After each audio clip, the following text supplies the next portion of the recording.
Here's the moment that everyone in the theaters went crazy for. The big reveal that, yep, Roze is actually. Welcome everyone to my reaction of the first episode of Roze Recapture titled Melting Snow. Just saying those words is so surreal to me because there was a lot of discussion if this series was even going to happen. I posted a video last year saying that who knows. They said they were working on it, but it's been at the time it was like 3 years or almost 3 years since the announcement in December 2020, and now here we are 2024 and the episode is finally out. Now of course on the Japanese side they already got the first 2 films, and now they finally released the first episode of Roze Recapture in the US. Now they're going to be releasing these weekly in case you're wondering. For those who haven't watched anything after the original anime and want to jump right into Roze Recapture, I heavily recommend watching Lelouch of the Resurrection first because this is a sequel to that film, not a sequel to the original anime. You could of course also watch the 3 recap films that come before Lelouch of the Resurrection, and watching Akito couldn't hurt, but if you just want the bare minimum, just watch Lelouch of the Resurrection. And if you want some videos talking about the differences between the film timeline, or I guess alternative anime timeline, I got videos on the channel that cover that, and I'll link some in the description below. Now if you've been following this channel long enough, and when I say long enough I mean within the last couple weeks, actually it's been a couple months, you'll notice I expressed a lot of negative sentiment towards Roze Recapture, especially after learning about the leaks and just reading the general summary of what the series is going to be about. But keep in mind, as I said in every single one of those videos, I want to watch the series first before I can render a complete judgment, because some of the leaks were a little confusing and I feel like there's some important pieces of information that I just don't have. So in fairness to Roze Recapture, even though I've been very negative about it, I still am hoping for the best and want the show to be successful, despite the fact that I have been expressing a lot of negative sentiment towards the series, and I might still do that down the road because again, I do know some things that you guys do not.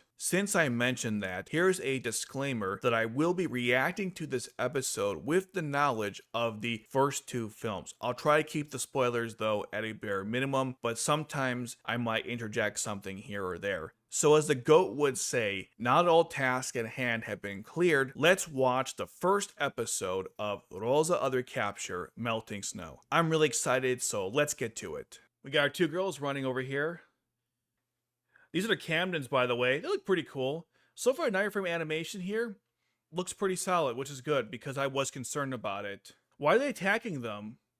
Also, the technology is kind of old, right? This is like a flashback, so was this during Arc 2? I hope they explain this because shouldn't the technology be more advanced? And also, like, was this Japan?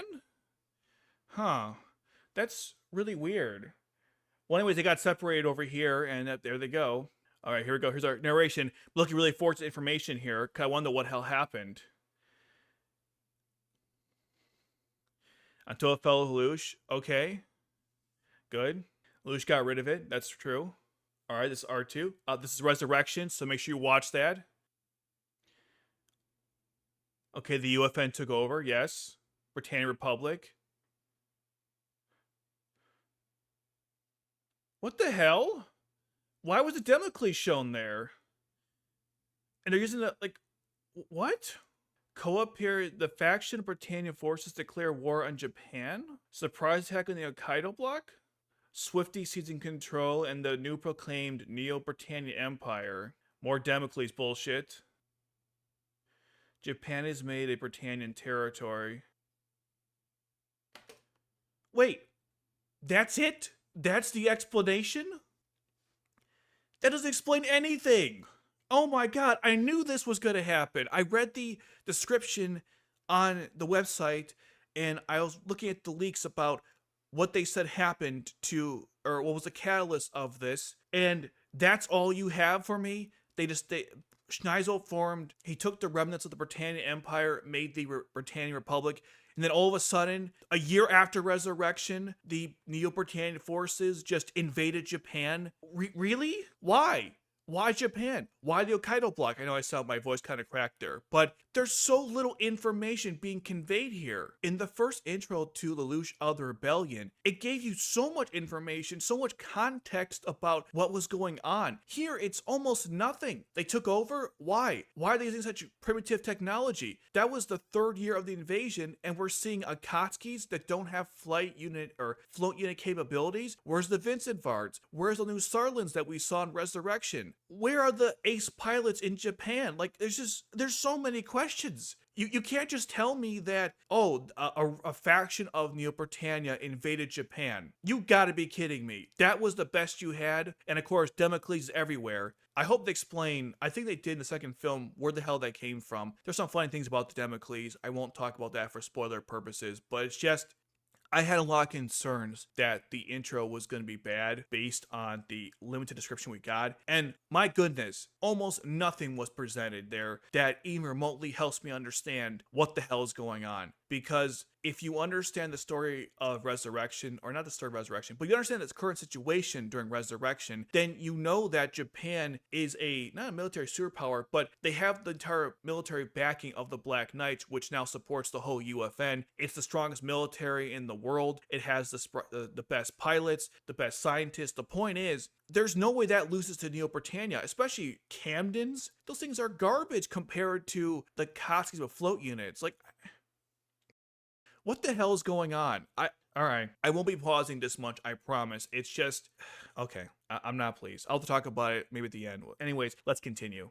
Okay, so I want your opinion on this. I don't like this intro. I watched it on the YouTube channel. They posted it, I think, last month, obviously, since that's when the first film came out. And I'm not a fan of this intro. And the reason why I don't like it is because it doesn't feel like a Code Geass intro, especially based on the first, well, it's actually, 5 intros? There's more than that, there's some variations, but the 5 intros of the original anime, this just seems really modern-y, very colorful, and kinda lazy, in my opinion. Some people like the simplicity. I think it just looks really dumb. I heard there's some cool variation where it's going to have, like, some changes as the story progresses, but it's just, I don't know. This song is awesome, no doubt, but they are heavily leaning on it. If you didn't tell it was a Code Geass series, I never would have guessed it from the intro. That's what I don't like about it. And all very subjective stuff, of course. I'm just saying I'm not a fan. This part here really bothers me because they, of course, they leaned heavily on the fan service and also massive spoilers within the intro itself, but I guess that's fine because once we get to that part, you're going to know right away what's going to happen. But yeah, I mean, there you go. You get the Geass part right away that Roze has one, in case you didn't know. So spoilers, but I mean, it's the first episode. Here we go, melting snow. There's that stupid thing. That's the reason why they can't take over the area, by the way, that stupid barrier. There's Roze in looks like they're calibrating the Z Apollo, kind of cool. And they're in their little trailer. Kind of reminds me of when Lloyd, Cecile, and Suzaku traveled in a trailer for the Lancelot.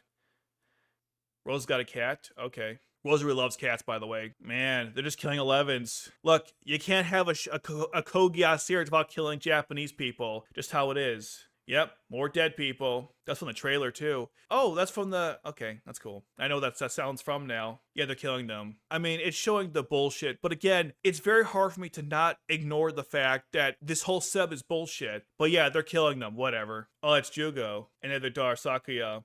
Here comes the exposition dump. But how, though? How is it stopping them? Don't they have technology that could countermeasure? Like, it's just so dumb. Ugh. Yeah, Jugo's dead, apparently. He might be actually alive. Who knows? But yeah, they captured Sakuya, and she's currently being held there. There's massacring 11s. Okay, great. This is so stupid. I'm trying to ignore that, but it's just, oh my god. Okay. There's that stupid barrier. The plot contrivance. There's just chilling, of course. Terrace. Yeah, the brothers, Kakuing, and I think it's Greed and Gran. That's kind of cool. A little modern technology use in this story. They're trying to, like, copy the racism from the first series, but it just doesn't feel as earned. I don't know. It's just because she's 11, obviously. Racism, of course. Man, knowing what I know about Rosa, this makes perfect sense why he'd be acting like this. Probably just Geass on him to get him to cooperate, if I had to guess. Yeah, you see how he also changed his perspective? Rosa definitely used Gias on him. There's no way he actually thinks that. Notice how his eyes are closed? Because they don't want you to see the Gias has been used on him. Wait, no, they're open. I think he had the Gias applied, but due to the angle, you couldn't tell. You got that right. Courtesy of someone else. The seagulls. Yep, there we go. 7 stars. They're doing their thing. That's right. This is a terrorist organization that's fighting against. God, that outfit she's wearing, it's so dumb. I can't take it seriously. It's like, this is a resistance group. Some guys are wearing these really cool officer outfits, while others are just, I don't know. Okay, so they're hiring them. Okay, that makes sense. That was the plot of the first film. They hired them to take care of a certain task. They can't trust them. There's a lot of information we're missing here about when this formed, what their objectives are, I guess, and what they're, all this stuff. I don't know. Just so much stuff I'm missing here. God, Rosa really. Okay, do you guys smell cats? I've never done it before, but it's just, wow. They keep capturing so. Oh, this is funny. They collect animals. So they take care of animals. It's kind of cute, I guess. Some guy dumped kittens? Probably was those Neo-Britannians, right? Okay. Oh, they're getting them registered for adoption, I guess. That's good. I like that. That's kind of cute, actually. Rosa being very nice to Ash about this? I don't know. Okay. This is from the original trailer, and they're going to talk to Haruka because she's going to give the assignment to go after those 2 people. You couldn't tell, could you? That's closed. It's a theater, by the way. Really? That whole code was just for the theater? Alright. All that speculation for nothing, I guess. Yep, the Ironberg. That's the forces that are under Cherish, El Britannia, and Norlon. Yep, they're killing Japanese people. They heard about it too. Oh, damn. Okay. Almost like a Colin connection to the conflict. Or Maya or Mario. Yeah, there's still a lot of context that I don't understand about what's going on here, but okay. Alright, I think that's Greed or Gron. I always forget which is who. I think that's Gron. There's the castle where they're playing, or I guess his main castle, checking stuff out there. Yeah, it's Greed. Well, that was fast. They got there pretty quickly. They got the job. Now we're going right to it. Okay, I respect that. Neither have I. Where has it been this whole time? How'd they get into Japan if it's under siege? Well, not Japan, the Hokkaido block. Here's the trailer like part. Nameless mercenaries. And the little Lelouch moment there, and now Ash is gonna go in there and kick some ass. All right. That's kind of cool. Little, mid-screen thing. The original anime had that too. Notice how the Camdens are white, I think, because Gron and Greed's. I was getting confused. Gron's nightmare frame is white. That's why. Do you really think you can? Are you serious? Of course they can. That's kind of cool. Little flash there, like a flashbang. Those Camdens are pretty damn cool. Oh, cool. Slash Hark in action, taking out the gun. That's pretty cool. Yep, the Zeopal has impressive jumping capabilities. So far, not hard to follow what's happening. I keep hitting my damn cord from my headphones. But yeah. Alright, pretty cool. We're setting the stage for demonstrating how powerful Zeopalo is. There, he's signaling for the to Haruka. Okay, that was also in the exclusive trailer. Or he broke in to let Rosa get in there. Makes sense. Gonna go talk to Greed for that moment. Meanwhile, we have the Night Frames attacking the Zeopala, which is cool. Those nightmare frames, I don't know. I have such mixed feelings about it. Okay, I will say this looks a lot better than I initially thought. It's still a little difficult to follow, but it's better than it looked in a trailer, rather. Alright, so far not too hard to follow any of this, thankfully. I was very concerned with the initial trailer, but it looks good. Actually, you know what? It looks pretty good. He took his gun. Gias, of course. Kogias moment. Has to have chess. Or you can't have a Kogias anime without chess. That's not going to happen. Yeah, so he's instructing Ash to take out the nightmare frames using a chessboard as like a map of the area. That's really cool. Pretty awesome right there, yeah. Again, this is not too hard to follow, thankfully. I was very concerned about that. So I guess Ash is the knight, which is cool, and they're all blue pieces. Oh, that's cool. They didn't win just with just the nightmare frames. This guy's worse than Clovis. We're getting a Clovis moment here, just as bad. Oh my goodness. This is a similar tactic to how Lelouch beat Clovis. This is literally what Clovis or Lelouch did to Clovis. Here comes the Z Omega or Magista Zeta. Yeah, here it comes. Okay, the music here is pretty badass. I'm not gonna lie. This is pretty fucking cool. I'm not gonna lie. Yeah, because it moves very fast. and almost like slowdown time even, which makes sense because the Magisto Omega had a bit of an after image element to it. So damn, the Magisto Zeta is so fucking cool. That's pretty awesome. Oh my god. And not too hard to follow, but a little bit hard to follow, but not as bad as I thought originally. Yeah, Gron is so screwed. That was pretty cool. Reminded me of the Clovis thing. Also, I like how the chessboard, it has Gron as the king. Although I think he's actually a pawn. His knight frame is supposed to like represent a pawn in the Ironberg faction, but still. I think it's a little more than that, but yes. It's too we don't see much of the drone thing on the back doing anything. Unless it's not a drone. Oh yeah, he's so screwed. He stabbed him right. Yep, there we go. Right in the heart. Damn, he threw. Oh, wow, he threw the other one to finish him off. Damn. Yeah, this is bad. Dude, do you think they care? They're already screwed. He took the thing off. Oh my god. Here's the moment that everyone in the theaters went crazy for. The big reveal that yep, Roze is actually Sakuya. Really crazy. No one saw this coming, and I'll be honest, I didn't either when I read the leaks. But it's just crazy. Notice how the eye color changed, the voice changed because of that device. Oh, okay, I see. They were supposed to protect the family, and they betrayed them. Also, in the past, they did some messed up stuff. No surprise there.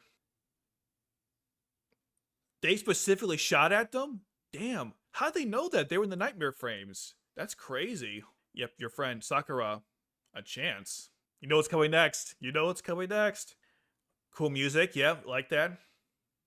There's the Gias. Having her Lelouch moment. So very interesting, she gives him a choice. And I guess the Gios will reveal his desire, or his true, what's it called? His true nature. Wow. He'd rather kill himself to help the Japanese people. Also, the animation was pretty cool. And there we go, back to the, changes the eye color and tells Ash it's all done. That was pretty cool, man. Oh, that's from the exclusive trailer as well, because Haruko's waiting by the car. I got so many things about all this stuff, to be honest. They have an intelligence network? What's that consist of? Yeah, it was a test, obviously, to see if they were capable. And Roze figures they want to go after the leader of the Hokkaido, well, leader of the 7 stars. All their animals are just chilling. Nice. They meet all the members of the 7 stars, so now they're united. That's pretty cool. Concentration camp, god dang it. So they made this camp pretty quickly, and then they, of course, imprisoned their forces. Man, brutal stuff. How many years has it been since the that little prologue scene we saw? Do we know? And of course, they're gonna go rescue them, and there's that. So that's the first episode, and I have a lot of mixed feelings about this. On one end, actually, one second, let me just stop it from playing. So on one end, the side story, and I call it that because the main thing to me is the main conflict, which is Neo-Britannia invading Japan. That's the main conflict. This side story of Roze and Ash working with the 7 stars to free their own comrades, take out the different Ironberg members, I think that's great. The side plot is fantastic. The issue I have is that the main plot, there's almost no world building established, and they need to do a better job at explaining how any of this actually works. So far, the explanations are not great, and Kogias has a lot of baggage at this point because they canonized Akito, they canonized Oz the Reflection. Didn't have to do that in this timeline, but they did. And of course, Resurrection happened, which is a sequel to the first, well, those recap films, which are essentially a retake of the original anime. The point I'm trying to make is that there's so much lore, so many things, and the idea that this story is almost acting like none of that is a thing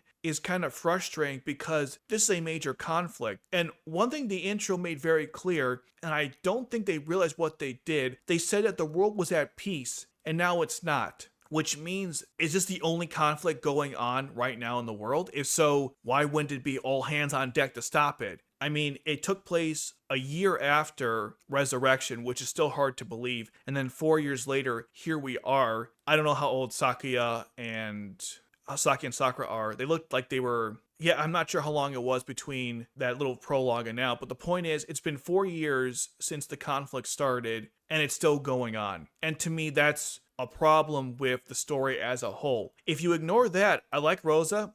She's, well, it's actually Sakya. She has like a really good dual nature to her. She's definitely doing a great job of playing the role of Ash's fake brother. And I like the fact that they take care of the animals. I thought it was just cats originally, but actually it's just animals in general, which is great. It adds more, I guess, character to her and makes her more, I guess it explains like her sensitive nature and her kindness rather, even though she's also technically a killer, but I don't blame her for doing that considering they messed up her family. Even though we don't get too much of Grodd and Greed in this episode, they at least give us enough information to understand like why she'd want to kill them. And unfortunately, one of the problems with this story is that there's a big cast of characters, and my concern is there enough time to fully flesh them out? And as you saw with Grodd and Greed, probably not. I mean, Akito, I think, had maybe the same or more characters, and they had 5 OVAs. This one only has 4, so less time with them. So it's gonna be one of those things where expect a lot of characters to probably die in this series. You might see them for an episode, and that might be the end of it. I think everyone on the cover